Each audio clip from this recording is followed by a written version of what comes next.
ذلك من عزم الامور۔ میرے محترم بزرگوں اور عزیز دینی بھائیوں،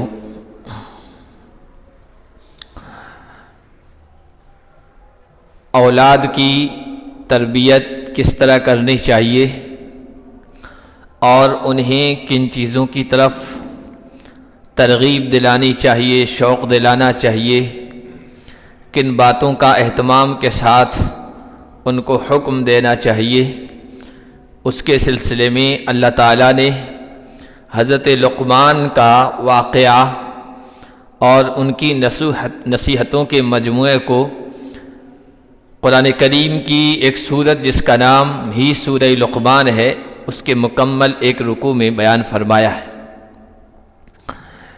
جو نصیحتیں حضرت لقمان علیہ السلام نے اپنے بیٹے کو کی، وہ اللہ کو اتنی پسند آئی کہ قیامت تک کے لیے ان کی حفاظت کا سبب یہ اختیار فرمایا کہ اس کو قرآن میں بیان فرما دیا۔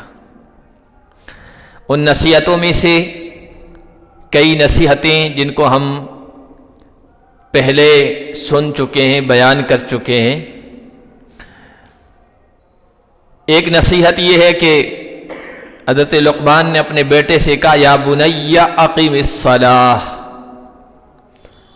میرے بیٹے نماز قائم کرنا۔ سب سے پہلے اللہ کی توحید کی طرف ان کو بلایا، اس کی دعوت دی، اس کی نصیحت کی، وصیت کی، اور پھر اللہ کے علم محیط، یعنی اللہ ہر چیز کو جاننے والا ہے، ہر چیز کو دیکھنے والا ہے، ہر چیز سے باخبر ہے، یہ عقیدہ بیٹے کے سامنے بیان کیا، اور پھر عبادت کی طرف آئے کہ میرے بیٹے اقیم الصلاۃ، نماز قائم کرنا ہے۔ نماز کا دین میں اہم مقام ہے، دین کا ستون ہے۔ نماز میں جس کا حصہ ہے، اسلام میں اس کا حصہ ہے، اور جس کا نماز میں حصہ نہیں، اسلام سے اس کا کوئی تعلق نہیں ہے۔ نماز دین کا ستون ہے، اور حضور علیہ السلام نے ارشاد فرمایا، اول ما یسأل عنہ العبد یوم القیامت الصلاۃ، کل قیامت کے دن سب سے پہلے جس چیز کے بارے میں بندے سے سوال کیا جائے گا وہ نماز کے بارے میں کیا جائے گا۔ نماز کی اہمیت کے سلسلے میں آپ اندازہ لگائیں کہ اللہ کے نبی صلی اللہ علیہ وسلم نے اپنی امت کو جو آخری وصیتیں کی، خاص باتوں کی طرف ہی انسان آخری وقت میں توجہ دلاتا ہے۔ اللہ کے نبی صلی اللہ علیہ وسلم اپنے بستر پر ہیں، آخری ایام ہیں، آخری حالات ہیں، اور اس وقت کچھ امت کو وصیتیں کر رہے ہیں، نصیحتیں کر رہے ہیں۔ ان میں سے روایات میں آتا ہے کہ حضور صلی اللہ علیہ وسلم یہ انگلی اٹھائے ہوئے ہیں اور بول رہے ہیں، اس میں کہا الصلاۃ الصلاۃ وما ملکت ایمانکم، اے میری امت کے لوگوں، نماز کا خیال رکھنا، نماز کا اہتمام کرنا، اور اپنے ماتحتوں کا خیال رکھنا۔ پھر حضرت عائشہ فرماتی ہیں، ثقل لسان رسول اللہ صلی اللہ علیہ وسلم، اللہ کے نبی کی زبان بوجھل ہو گئی، پھر آپ اس کے بعد بول نہیں سکے۔ آخری وصیت آپ کی یہ تھی۔ تو فرمایا اقیم الصلاۃ، نماز کی پابندی کرنا ہے۔ اب نماز کی پابندی کیسے ہو گئی؟ تین چیزوں کے ذریعے سے۔ اقامت صلاۃ کہا گیا نا، نماز پڑھنا نہیں ہے بلکہ نماز قائم کرنا ہے، اور یہ اقامت صلاۃ تین چیزوں کی پابندی کی وجہ سے ہوگی۔ قرآن کریم میں بار بار یہی آیا، یقیمون الصلاۃ، نماز قائم کرو۔ اللہ کے نیک بندے وہ ہیں جو نماز قائم کرتے ہیں، قرآن پر یقین رکھنے والے وہ ہیں جو نماز قائم کرتے ہیں، قرآن سے ہدایت و رہنمائی ان کو ملتی ہے جو نماز قائم کرتے ہیں۔ اللہ کے ولی وہ ہیں، یقیمون الصلاۃ ویؤتون الزکاۃ، اقامت صلاۃ ہے۔ اقامت صلاۃ تین چیزوں کے پائے جانے کی وجہ سے ہوگی۔ ایک تو یہ کہ انسان وقت کی پابندی کے ساتھ نماز ادا کرے۔ ایسا نہیں ہے کہ جب وقت ملا تب پڑھ لیا، دوستوں کے ساتھ کھیلنے گئے، کھیل رہے، کھیل ختم ہوگا تب جا کے پڑھیں گے۔ سو رہے ہیں، نیند پوری ہوگی اور آنکھ کھلے گی تب جا کے نماز پڑھیں گے. عام طور پر لوگ اسی طرح کرتے ہیں, آخری وقت میں پڑھنے کی کوشش کرتے ہیں یا وقت نکل جانے کے بعد اس کو پڑھتے ہیں. فویل للمصلین الذین هم عن صلاتهم ساہون. بربادی ہے نماز پڑھنے والوں کے لیے, نماز پڑھنے والوں کے لیے بربادی کا ان نماز پڑھنے والوں کے لیے جو نماز سے غفلت برتتے ہیں, جو دوسری چیزوں کو زیادہ اہمیت دیتے ہیں اور پھر نماز کو دیکھتے ہیں, بعد میں ٹائم مل گیا تو نماز ادا کر لی. تو ایسا نہیں. پہلی چیز وقت کی پابندی ہو, دوسری چیز نماز کے ارکان کی پابندی ہو, نماز کے جو فرائض ہیں, نماز کے جو واجبات ہیں, نماز کی جو سنتیں ہیں, اور نماز میں جو چیزیں ہیں ان کو اچھے طریقے سے ادا کرنا. بندہ رکوع کر رہا ہے تو اچھے طریقے سے رکوع کرے, رکوع سے کھڑا ہو رہا ہے تو سیدھا کھڑا ہو اطمینان کے ساتھ, ہر ہڈی اپنی جگہ پہ پہنچ جائے, پھر جا کے سجدے میں جائے, پھر سجدے سے اٹھے, دونوں سجدوں کے درمیان اطمینان کی کیفیت ہو. ایسا نہیں ابھی اٹھے نہیں کہ دوسرے سجدے میں چلے گئے, مرغ کے ٹھونگ مارنے کی طرح, پرندے کے چونچ مارنے کی طرح سجدہ کر رہا. نہیں, نماز کے ارکان کی پابندی ہو تب جا کے نماز کا قائم کرنا ہوگا. ورنہ بہت سارے لوگ کیسے کرتے ہیں, رکوع کیا, رکوع سے کھڑے ہو گئے, سیدھے کھڑے نہیں ہوئے اور چلے گئے سجدے میں. تعدیل ارکان واجب ہے. تعدیل کا مطلب ہر رکن اچھے انداز سے ادا کرنا. اب ہر رکن اچھے انداز سے کب ادا ہوگا؟ تو علماء کرام نے اس کی تشریح کی کہ حتی یعود کل فقر الی موضعہ, انسان کا جو جوڑ ہے, ہڈی کے جو جوڑ ہیں, وہ ہر جوڑ اپنی جگہ پہ سیٹ ہو جائے تو تعدیل ارکان ہوگا, رکن اچھی طریقے سے ادا کرنا ہوگا.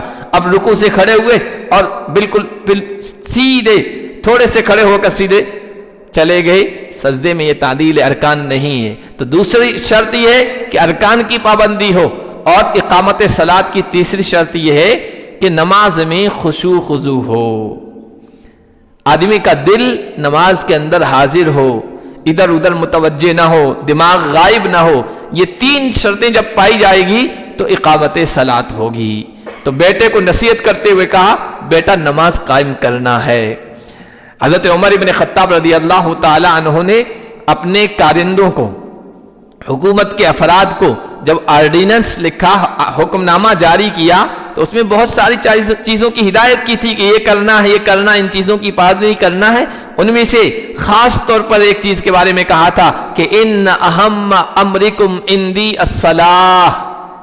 میری حکومت کے کارندوں, عمالوں, کام کرنے والوں, منصبوں پر بیٹھنے والوں, تمہارے جتنے بھی معاملات ہیں ان میں سب سے اہم معاملہ میرے نزدیک نماز کا ہے. نماز کی پابندی کرنا ہے, نماز کا خیال رکھنا ہے. اور پھر کہا من حفظھا وحافظ علیہا حفظ دینہ, جو نماز کی حفاظت کرے گا, نماز کی پابندی کرے گا, وہ اپنے دین کی بھی حفاظت کرے گا. اور ومن ضیعھا فہو لما سواھا اضیع, اور جو نماز کو ضائع کر دے گا وہ دوسری چیزوں کو تو اور زیادہ ضائع کرنے والا اور چھوڑنے والا ہوگا. تو ایک نصیحت عبادت میں کی کہ نماز قائم کرنا ہے. نماز کے بعد پھر آگے کہا وَأْمُرْ بِالْمَعْرُوفِ وَانْهَ عَنِ الْمُنْكَرِ, بیٹے بھلائیوں کا حکم دیتے رہنا ہے اور برائیوں سے روکتے رہنا ہے. نماز کے ذریعے سے انسان کی خود کی اصلاح ہوگی, انسان کی ذات کی اصلاح ہوگی, انسان خود اپنے آپ کو ٹھیک کرے گا, اور بھلائیوں کا حکم دینے سے اور برائیوں سے منع کرنے سے انسان دوسروں کی بھی فکر کرے گا, دوسروں کو بھی صحیح راستے کی طرف, صحیح بات کی طرف لانے کی کوشش کرے گا, ان کی ذات کی اصلاح کرے گا. تو پہلے نماز قائم کرنا ہے تاکہ خود کی اصلاح ہو جائے, اور اس کے ساتھ ساتھ ایسا نہیں بس میری اصلاح ہو گئی, میں نیکی پر ہوں, میں خیر پر ہوں, میں اچھائیوں کو انجام دے رہا ہوں, دوسروں سے میرا کیا لینا دینا. یہ ایک ایمان والے کا مزاج نہیں ہوتا ہے, یہ ایک ایمان والے کی صفت نہیں ہے. ایمان والے کی صفت یہ ہے اور اس کا مزاج یہ ہے کہ خود نیکی پر ہو, دوسروں کو بھی نیکی کی طرف لانے کی کوشش کرے. اور خود برائیوں سے بچے اور دوسرے لوگوں کو، اپنے گھر والوں کو، اپنی برادری والوں کو، اپنے خاندان والوں کو، اپنے محلے والوں کو، پھر اور دائرہ بڑھا دیں تو اپنے شہر والے کو، صوبے والوں کو، ملک والوں کو، یہاں تک کہ آخری نبی کا امتی ہونے کی حیثیت سے، چونکہ نبی ساری انسانیت کے لیے آئے تھے تو ساری انسانیت کو مخاطب کرے اور ان کو نیکی کی طرف لانے کی کوشش کرے اور برائیوں سے بچانے کی کوشش کرے۔ یہ ایک ایمان والے کا مزاج ہوتا ہے، نبی و آخر الزماں کے امتی کا مزاج ہوتا ہے۔ ورنہ عام طور پر انسان کا مزاج یہ بن جاتا میں نیکی پر ہوں، دوسرا کون کیا کر رہا ہے، میرا اس سے کیا لینا دینا۔ یہ ایمان والے کا اور خیر امت، بہترین امت کے فرد کا مزاج نہیں ہے۔ اس لیے کہ جب آپ معاشرے میں اور سماج میں بھلائیوں کا ماحول نہیں بنائیں گے، اچھائیوں کا ماحول نہیں بنائیں گے اور برائیوں کو اپنی کوشش کی حد تک کم کرنے کی کوشش نہیں کریں گے تو ایک وقت ایسا آئے گا آپ کے لیے نیکی پر جمنا مشکل ہو جائے گا، آپ کے لیے خیر پر جمنا، ایمان پر جمنا، اعمال صالحہ پر جمنا مشکل ہو جائے گا۔ اسی لیے قرآن و حدیث میں بھلائیوں کا ماحول بنانے اور برائیوں سے روکنے کی خاص طور پر تاکید کی گئی ہے۔ فرمایا من رآ منکم منکرا فلیغیرہ بیدہ، اے لوگو تم میں سے جو کوئی بھی کسی ناپسندیدہ چیز کو، منکر کو، برائی کو دیکھے، اگر اس کے اندر طاقت ہے تو اپنے ہاتھ سے روکے، اس کو بدلے۔ معاشرے کا، خاندان کا بڑا آدمی ہے تو ہاتھ سے روکنے کی کوشش کرے، ہاتھ سے روکنے کی سکت و طاقت نہیں ہے تو اپنی زبان سے بولے۔ ایسا نہیں کہ بول کر میں کیوں لوگوں میں برا ہوں اور بدنام ہوں، نہیں، آپ کی ذمہ داری ہے ایک ایمان والا ہونے کی ناطے سے نکیر پر، منکر پر نکیر کریں، بری چیز کے بارے میں روکے ٹوکیں۔ جب تک معاشروں میں، سماجوں میں، برادریوں میں، لوگوں میں اس کا ماحول تھا نا تو برائیاں کم تھی، اچھائیوں کا ماحول تھا اور روکنے ٹوکنے کا ماحول ختم ہو گیا ہے۔ تو اب کوئی، ورنہ پہلے نوجوان بڑوں کے سامنے کچھ کرتے ہوئے جھجکتے تھے، ہچکتے تھے، کیونکہ ہر بڑا ٹوکتا تھا، روکتا تھا۔ اب وہ روکنے ٹوکنے کا مزاج نہیں ہے تو اب اگر کوئی آدمی اکا دکا ٹوک لیتا ہے تو مزاج نہیں ہے، سننے کا مزاج نہیں ہے تو بدتمیزی پہ اتر آتے۔ تو یہ ماحول ہونا چاہیے، امر بالمعروف اور نہی عن منکر کی جو وصیت کی اپنے بیٹے کو، اس سے مراد یہ ہے۔ اور حضور نے فرمایا کہ جو زبان سے بھی نہ روک سکے تو فَبِقَلْبِهِ، دل کے اندر اس کو برا سمجھے۔ بعض مرتبہ ہوتا ہے ہاتھ سے بھی نہیں روک رہے ہیں اور زبان سے بھی روکنے کی طاقت نہیں ہے، لیکن برائی چیز ہو رہی ہے کوئی بری تو دل سے بھی برا نہیں سمجھ رہے۔ تو یہ حضور نے فرمایا دل سے بھی اگر کوئی برا نہیں سمجھتا ہے وَذَلِكَ أَضْعَفُ الْإِيمَانِ، دل سے برا سمجھنا یہ ایمان کا سب سے ادنا درجہ ہے، کمزور درجہ ہے۔ تو اپنے بیٹوں کی نصیحت، اپنے بیٹے کو نصیحت کرتے ہوئے قرآن کریم نے اس کو بیان کیا ہے۔ آج کے والدین کے لیے یہ تاکید کی ہے کہ اپنی اولاد کو جب تربیت دو نا تو اس میں ایک تربیت یہ دو کہ بیٹا داعی ہو، یعنی دعوت دینے والا، بلانے والا، کس چیز کی طرف؟ نماز کی طرف، ایمان کی طرف، عقیدہ توحید کی طرف، اچھائیوں کی طرف، برائیوں سے روکنے والا ہو۔ آپ کی اولاد جب داعی ہوگی نا، داعی، اچھائیوں کی طرف دعوت دینے والی، تو اس کو کوئی گمراہ نہیں کر سکتا ہے، اس کو کوئی بھٹکا نہیں سکتا ہے، اس کو کوئی غلط راہ پہ نہیں چلا سکتا ہے۔ کیوں؟ غلط راہ پہ لے جانے والے کی نگاہ میں ہے کہ بھائی یہ تو خود نیکی پہ جمع ہوا، دوسروں کو نیکی کی طرف بلا رہا ہے، ہمارا داؤ اس پر نہیں چلے گا، یہاں تک پہنچنے کا ہمارے پاس کوئی راستہ نہیں ہے۔ اور جب اولاد داعی نہیں ہوگی تو عربی میں کہتے ہیں اذا لم تدع تدعا، جب تم داعی نہیں بنو گے تو مدعو بن جاؤ گے، نہیں لوگ تمہیں بلائیں گے۔ تم اچھائیوں کی طرف بلاؤ گے تو کوئی آپ پر داؤ نہیں لگائے گا برائی کی طرف بلانے کے لیے، کیونکہ ان کی نگاہ میں آپ داعی الخیر ہیں، تو داعی الشر ہے، وہ آپ کی طرف لالچ کی نگاہ سے نہیں دیکھا کہ یہ ہمارے قبضے میں آ سکتا ہے، ہمارے بہکاوے میں آ سکتا ہے، ہم اس کو فریب میں نہیں لے سکتے ہیں۔ جب چھوٹی عمر سے اولاد نیکیوں کی طرف بلانے والی ہوگی تو پھر جو شیطان ہے اور انسانوں میں سے جو شیطان ہے ان کا دعویٰ اولاد پہ نہیں چلے گا۔ تو فرمایا کہ بیٹا بھلائیوں کا حکم دینا ہے، برائیوں سے روکنا ہے، نماز سے اپنی ذات کی اصلاح ہو گئی اور امر بالمعروف و نہی عن المنکر سے دوسروں کی اصلاح ہوگی۔ اور بچے بھی دائی ہوتے ہیں. آپ کے بچے نے کسی کو دعوت دی نیکی کی طرف، خیر کی طرف، نماز کی طرف، قرآن کی تلاوت کی طرف، خود مکتب میں جاتا ہے، اپنے اڑوس پڑوس میں کھیلنے والوں کو بھی کہا چلو مکتب چلتے ہیں، قرآن پڑھتے ہیں، دین کی تعلیم حاصل کرتے ہیں. حضور علیہ الصلوۃ والسلام نے ارشاد فرمایا لَأَن يَهْدِيَ اللَّهُ بِكَ رَجُلًا وَاحِدًا خَيْرٌ لَكَ مِنْ أَن يَكُونَ لَكَ حُمُرُ النَّعَمِ. ایک بندہ آپ کے کہنے کی وجہ سے راہ راست پہ آ جائے 100 سرخ اونٹوں سے تمہارے لیے بہتر ہے. سرخ اونٹ اس زمانے میں بہت قیمتی ہوتے تھے. آج کی مہنگی سے مہنگی گاڑی ہو سکتی ہے، وہ کہہ لیجئے ایک سرخ اونٹ کے برابر کا 100 سرخ اونٹوں سے بھی بہتر ہے. یہ ماحول نہیں بنے گا، برائیوں کا ماحول زیادہ ہو جائے گا تو بھائی پھر وہ ہم بھی ہلاکت کا نشان ہو جائیں گے، اولاد بھی ہلاکت کے دہانے پہ پہنچ جائے گی. نبی پاک صلی اللہ علیہ وسلم نے ایک موقع پر امر بالمعروف اور نہی عن المنکر کی ترغیب دی اور کہا کہ بھلائیوں کا ماحول نہیں بناؤ گے، برائیوں سے نہیں روکو گے تو پھر ہلاکت کا نشان بن جاؤ گے، اللہ کے غضب کے مستحق بن جاؤ گے. تو حضرت زینب نے رضی اللہ تعالی عنہ نے پوچھا یا رسول اللہ انہلک یا انہلک وفینا الصالحون، کیا ہم ہلاک ہو جائیں گے جبکہ ہم میں اچھے لوگ بھی ہوں، نیک لوگ بھی ہوں؟ کیونکہ زمانہ کتنا بھی خراب ہو، یعنی زمانے والے کتنے بھی خراب ہو، اچھے لوگ تو کچھ نہ کچھ تو رہتے ہی ہیں، تب بھی ہم ہلاک ہو جائیں گے. حضور نے فرمایا نعم اذا کثر الخبث، جب گندگی، جب خباثت، جب برائیاں، برے لوگ زیادہ ہو جائیں گے نا تو اب اچھے لوگ اگر چند بھی ہو، تھوڑے بھی ہو اس میں، وہ بھی ہلاکت کا نشان بن جائیں گے، ہلاکت کا شکار ہو جائیں گے. تو ایک اپنے اولاد کو سکھانے کی جو چیز حضرت لقمان کی اس وصیت اور نصیحت کی شکل میں اللہ تعالیٰ نے جو بیان فرمائی وہ یہ کہ اولاد کو یہ بتائیں آپ کو نیکیوں کی طرف بلانا ہے، برائیوں سے روکنا ہے، خود برائیوں سے بچنا ہے اور دوسروں کو بھی بچانے کی کوشش کرنا ہے. اب یہ راستہ اتنا آسان نہیں ہے آدمی کے لیے.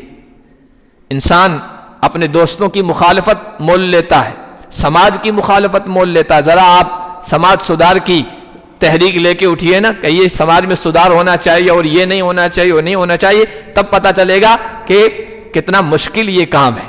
تنقید کا نشان بنیں گے، اعتراض لوگ آپ پر کریں گے، پھر آپ کی کمیاں نکالنے کی کوشش کریں گے. اور سماج سدھار کی یہ جو تحریکیں اٹھتی ہیں نا، کیوں کامیاب نہیں ہو پاتی ہے؟ کیونکہ یہ راہ، یہ ڈگر بہت مشکل ہے. نبیوں کی یہ راہ ہے اور نبیوں کا یہ راستہ ہے اور اس پر مصائب آتے ہیں، پریشانیاں اٹھ کھڑی ہوتی ہے اور کٹھنائیاں آتی ہے، رکاوٹیں کھڑی ہوتی ہے. اس لیے حضرت لقمان نے کہا وَاصْبِرْ عَلَى مَا أَصَابَكَ، بیٹے جو تکلیف تمہیں پہنچے، جو پریشانیاں آئیں تو پھر اس پر صبر کرنا، برداشت کا مادہ رکھنا، حوصلہ مندی رکھنا، جی مت ہارنا، دل چھوٹا مت کرنا.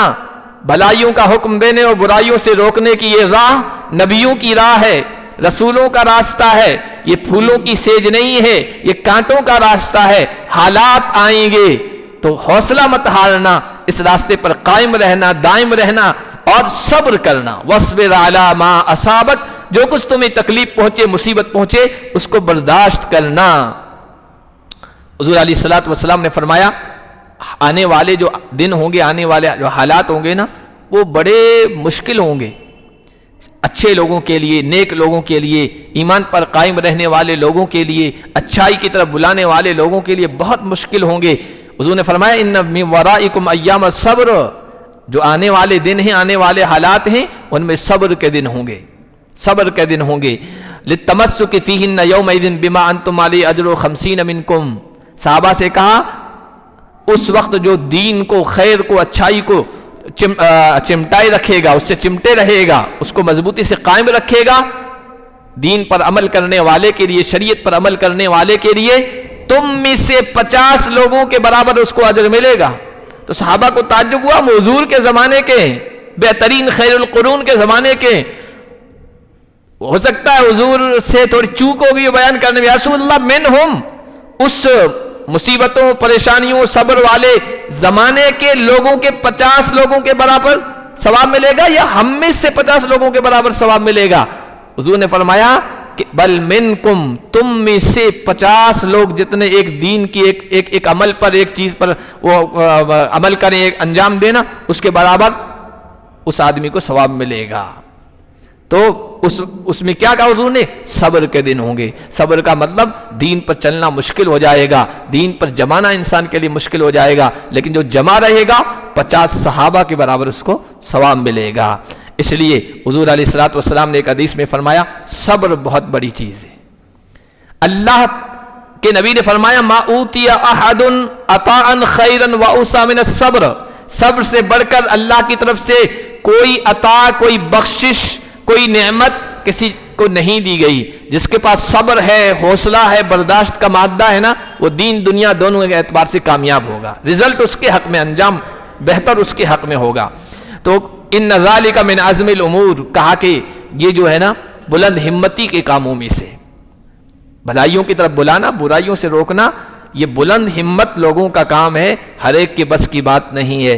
آگے فرمایا وَلَا تُصَعِّرْ خَدَّكَ لِلنَّاسِ, عبادت یعنی نماز کی طرف بلایا, دعوت دی, اس کی وصیت کی, اور عبادت کے بعد اخلاق کی طرف بلایا ہے. اب آخری میں جو نصیحتیں وصیتیں وہ اخلاق پر مشتمل ہے. عبادت بغیر اخلاق کے وہ کام نہیں آئے گی. جتنی آپ عبادت کریں گے بد اخلاقی کریں گے, بد اخلاقی کے نتیجے میں عبادت کا اجر و ثواب ختم ہو جائے گا. کل قیامت کے دن اللہ کے دربار میں پہنچیں گے نا, تو یہ آئے گا میرے ساتھ بد اخلاقی کی تھی, یہ آئے گا مجھے برا بلا کہا تھا, یہ آئے گا مجھے گالی دی تھی, یہ آئے گا لوگوں کے سامنے مجھے ذلیل کیا تھا, رسوا کیا تھا, یہ آئے گا بڑی بد مزاجی سے مجھ سے ملا تھا, مجھ سے گفتگو کی تھی. آپ کی ساری عبادتیں, ساری نیکیاں وہ لے جائیں گے, پھر بھی حق والوں کا حق رہ جائے گا نا, تو اللہ تعالیٰ کہ حق والوں کے گناہ اس پہ ڈال دو, ساری عبادتیں ختم. تو عبادت ہو, نماز ہو, روزہ ہو, حج ہو, زکوٰۃ ہو, اس کے ساتھ اخلاق بھی آپ کے پاس ہو. اب اخلاق میں کیا ہے؟ پہلے فرمایا وَلَا تُصَعِّرْ خَدَّكَ لِلنَّاسِ, اے میرے بیٹے اپنے گال کو نہ پھلانا لوگوں کے سامنے. سعل اونٹ کے اندر بیماری ہوتی ہے جو اس کی گردن کو لگتی ہے, اور جب وہ اونٹ اس بیماری میں مبتلا ہوتا ہے تو اس کی گردن یوں ٹیڑھی ہو جاتی ہے. گردن ٹیڑھی مت کرنا, تکبر مت کرنا, لوگوں سے اعراض مت کرنا, لوگوں سے منہ مت پھیرنا. وَلَا تُصَعِّرْ خَدَّكَ لِلنَّاسِ, لوگوں سے تکبر سے پیش نہیں آنا ہے, بے توجہی سے پیش نہیں آنا ہے, خوش اخلاقی سے پیش آنا ہے, خوش گفتاری سے, اچھے انداز سے آپ کو لوگوں کے سامنے بات کرنا ہے. نبی پاک صلی اللہ علیہ وسلم نے ارشاد فرمایا جو بندہ اس طرح رہتا ہے, تکبر نہیں کرتا ہے اور اپنے آپ کو متواضع بناتا ہے, لوگوں سے اچھے سے پیش آتا ہے, تو وہ یہ نہ سمجھے کہ لوگ اسے ذلیل سمجھ لیں گے, بے وزن سمجھ لیں گے. حضور نے قسم کھا کے کہا ما نقصت صدقۃ من مال وما زاد اللہ عبدا بعفو الا عزا. میں محمد عربی قسم کھا کے کہتا ہوں, 3 چیزوں کے بارے میں جو اللہ کی راہ میں دے گا اس کے مال میں کمی نہیں آئے گی, اور جو کوئی بندہ کسی کو معاف کرے گا قدرت کے باوجود اللہ اس کی عزت کو بڑھائیں گے. ورنہ لوگ سمجھتے میری ناک کٹ جائے گی, بدلہ نہیں لیا, معاف کر دیا میں ذلیل ہو جاؤں گا. نہیں, قسم کھا کے کہہ رہے ہیں معاف کرے گا بندہ اللہ عزتوں میں اضافہ کرے گا. وما تواضع احد للہ الا رفعہ اللہ, جو اللہ کی وجہ سے, اللہ کی خاطر اپنے آپ کو چھوٹا سمجھے گا, تکبر نہیں کرے گا, اللہ اسے بلندیاں عطا فرمائے گا. تکبر کرنے والے کی مثال, اپنے آپ کو بڑا سمجھنے والے کی مثال حضرت عیسیٰ نے یہ دی کہ اس آدمی کی طرح ہے جو پہاڑ کی چوٹی پہ کھڑا ہے, یا یوں کہیے ٹاور پہ چڑھا ہوا ہے. اب نیچے دیکھنے والے, نیچے لوگ دیکھ رہے ہیں اس کو, تو اوپر والا سمجھتا ہے نیچے والے کتنے حقیر معمولی چیونٹی کے برابر لوگ ہیں, اور نیچے والے یہ دیکھتے ہیں کہ ارے یار وہ خود کتنا چھوٹا سا لگ رہا ہے, اتنا ٹھگنا سا. وہ لوگوں کو حقیر سمجھتا ہے, لوگ اس کو حقیر سمجھتے ہیں. تو اپنی اولاد کو یہ بھی سکھانے کی چیز ہے, تکبر نہیں کرنا ہے, بڑائی اختیار نہیں کرنا ہے, بڑوں کے ساتھ ادب سے پیش آنا ہے, چھوٹوں کے ساتھ شفقت سے پیش آنا ہے, علماء کا حق پہچاننا ہے, ان کی توقیر ان کا احترام کرنا ہے. آگے فرمایا وَلَا تَمْشِ فِي الْأَرْضِ مَرَحًا, زمین پر اترا کر مت چلنا بیٹا, زمین کا اترا کر مت چلنا. تمہارے پاس جو کچھ ہے, مال ہے, دولت ہے, عہدہ ہے, بینک بیلنس ہے, دنیا کی نعمتیں تمہاری نہیں ہیں, اللہ کی دی ہوئی ہے. ذہن و دماغ میں یہ بیٹھے گی نہیں یہ بات کہ اللہ کی دی ہوئی ہے تو تکبر نہیں آئے گا. ورنہ نہ سمجھتا میں نے یہ کیا, میں نے اس طرح کمایا, میں نے یہ کیا, پھر اس میں تکبر آ جاتا ہے. آپ کا کچھ ہے ہی نہیں, سب کچھ اللہ کا ہے, تو تکبر کس بات کا, گھمنڈ کس بات کا, غرور کس بات کا. تکبر اگر کوئی ہستی کر سکتی تھی تو محمد عربی کی ہستی تھی, 7واں آسمان سے بلندی پر گئی,